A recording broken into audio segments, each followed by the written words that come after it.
အားလုံးပဲမင်္ဂလာပါဒီဗီဒီယိုလေးကတော့ Catholic Creator တွေအတွက်ပဲဖြစ်ပါတယ်ကျွန်တော်တို့ပထမဦးဆုံးအနေနဲ့ဒီ website လေးကနေပြီးတော့ကျွန်တော်တို့လိုအပ်တဲ့ software လေးကို download ဆွဲပါမယ် Windows သုံးပြုတဲ့သူတွေအတွက်ဆိုလို့ရှိရင်ဒီကျွန်တော်တို့ installer 64 bit ကို download ဆွဲလို့ရတယ်အကယ်၍ install လုပ်ဖို့ခက်ခဲရှိရဆိုလို့ရှိရင် Portable app ကို download ဆွဲလို့ရတယ်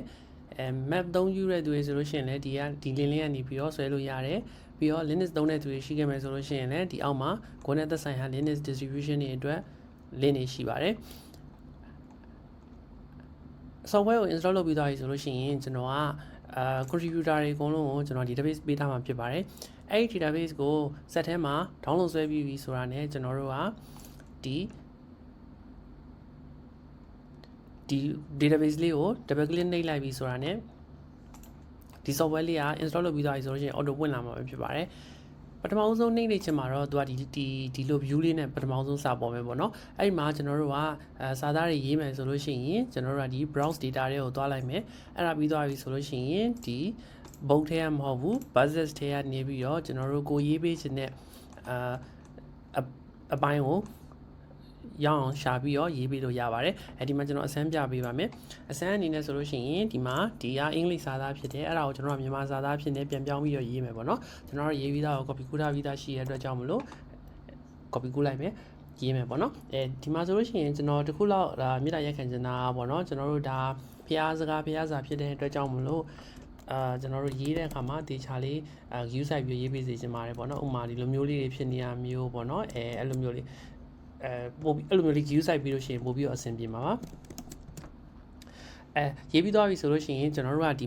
ီမှာဆိုလို့ရှိရင်အင်္ဂလိပ်စာသားပဲရှိသေးတယ်ကျွန်တော်တို့ကဒီမှာမြန်မာစာသားကိုရေးတယ်ရေးပြီးတော့ apply ကိုနှိပ်လိုက်ပြီး apply ကိုနှိပ်မယ်နှိပ်ပြီးသွားပြီဆိုလို့ရှိရင် write changes ကိုနှိပ်မယ်အဲ့ဒါပြီးသွားပြီဆိုလို့ရှိရင်ကျွန်တော်တို့က file နဲ့ကနေပြီးတော့ save all နှိပ်လိုက်ပြီးဆိုတာနဲ့ကျွန်တော်တို့ကနောက်တစ်ချိန်ဒီ database လေးကိုပြန်ဖွင့်လိုက်တယ်ဆိုတဲ့အခါမှာဒီကမြန်မာစာဖြစ်ပြောင်းပြီးသားဖြစ်သွားမှာဖြစ်ပါတယ်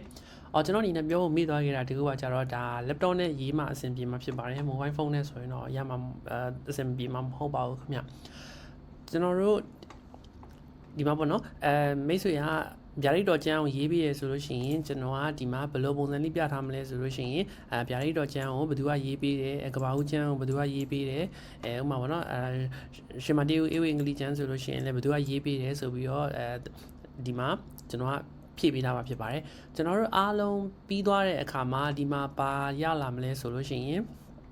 ပြည့်စုံတဲ့မြန်မာဘာသာနဲ့ Catholic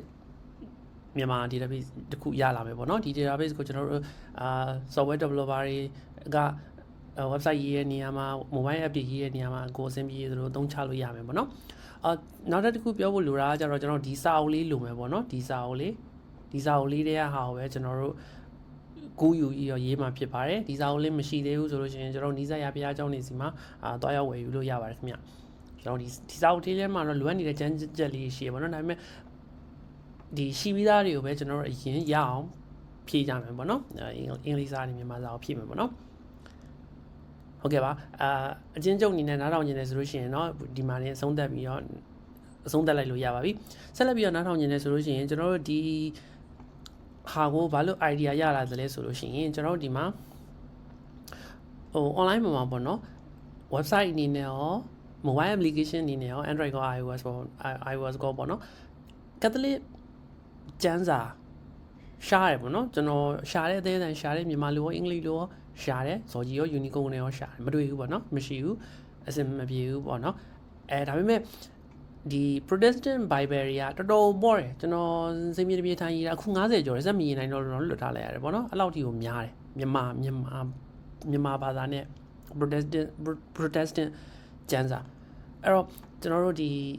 quality အတွက်လည်းကျွန်တော်ရှိစေချင်တယ်အဲအကြောင်းမလို့ကျွန်တော်ကိုယ်တိုင်ဓာကြီးတစ်ခုလုံးရေးကိုပေါ့နော် copy ကို manually လိုက်ကူးရေးနေလို့ရှိရင်မပြီးနိုင်ဘူးအဲအကြောင်းမလို့ဒီ Catholic ဘာသာတူညီကိုမောင်နှမတွေနဲ့ဒါပါဝင်ကူညီခြင်းတဲ့သူတွေကိုကျွန်တော်အကူအညီတောင်းတာပဲဖြစ်ပါတယ်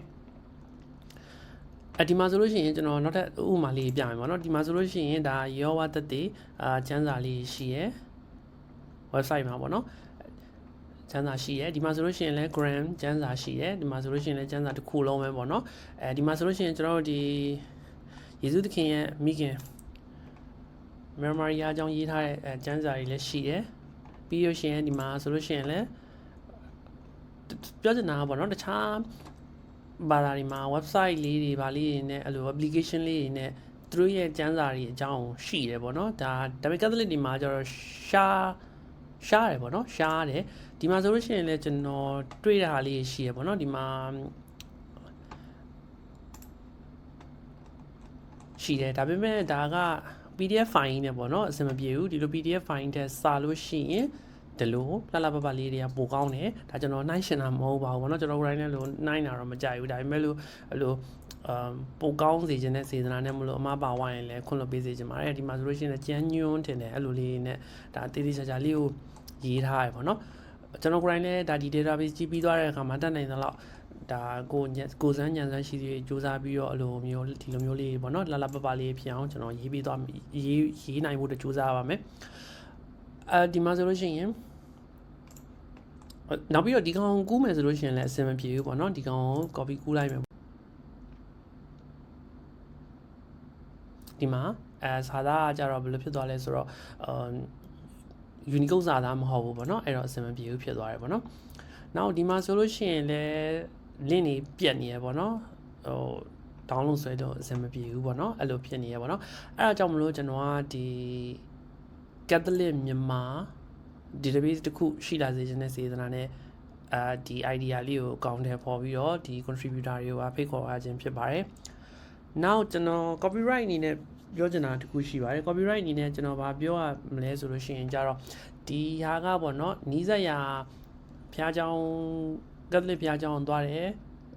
ကျမ်းစာစာအုပ်ဝယ်တယ်ဒီစာအုပ်ထဲဟာကူးရေးတယ်ပေါ့နော်ကူးရေးလိုက်တာပဲပေါ့နော်အဲ့ဒါကျွန်တော်ဘယ်လိုမျိုးလဲဆိုတော့ဒီဗုဒ္ဓဘာသာဖျား